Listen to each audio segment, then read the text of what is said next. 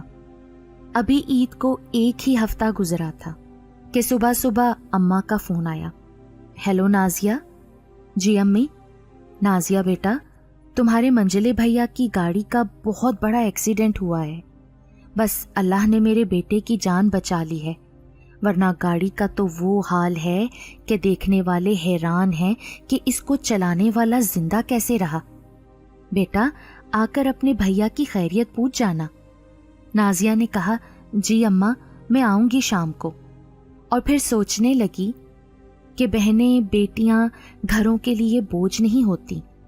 ایک وقت کا کھانا، ایک جوڑا یا عید میں دیا کیا 500 یا 1000 ان کی سال بھر کی ضروریات پوری نہیں کر سکتا، لیکن بھائیوں کی طرف سے کی گئی یہ صلہ رحمی، یہ محبت ان کا حق اور ان کا مان ہوتی ہے، جسے شاید کوئی سمجھنے کو تیار نہیں ہوتا۔ جب میکے اور بھائیوں پر کیا گیا مان ٹوٹتا ہے تو بہت دکھ ہوتا ہے۔ بہنیں اس دکھ کا اظہار کسی سے نہیں کرتی، نہ شوہر سے، نہ سسرال کے کسی فرد سے، حتیٰ کہ اپنے والدین سے بھی نہیں۔ بس چپکے چپکے آنسو بہا کر دل کو ہلکا کرنے کی ناکام کوشش کرتی ہیں، پر وہ اوپر بیٹھا سب دیکھ رہا ہے۔ کسی عید تہوار پہ بہنوں کے ساتھ حسن سلوک، لین دین سے بھائیوں کے خزانے میں کمی نہیں آتی، وہ تو خوش ہو جاتی ہیں، اللہ تعالیٰ سے بھائیوں کی سلامتی اور رزق روزگار میں کشادگی کی دعائیں کرتی ہیں، اور جب یہی صاحب استطاعت بھائی اپنی بہنوں کا مان توڑتے ہیں تو پھر ایسے ہی اللہ تعالیٰ کی طرف سے کسی بڑے نقصان کے سبب ساری کی ساری کسر نکل جاتی ہے۔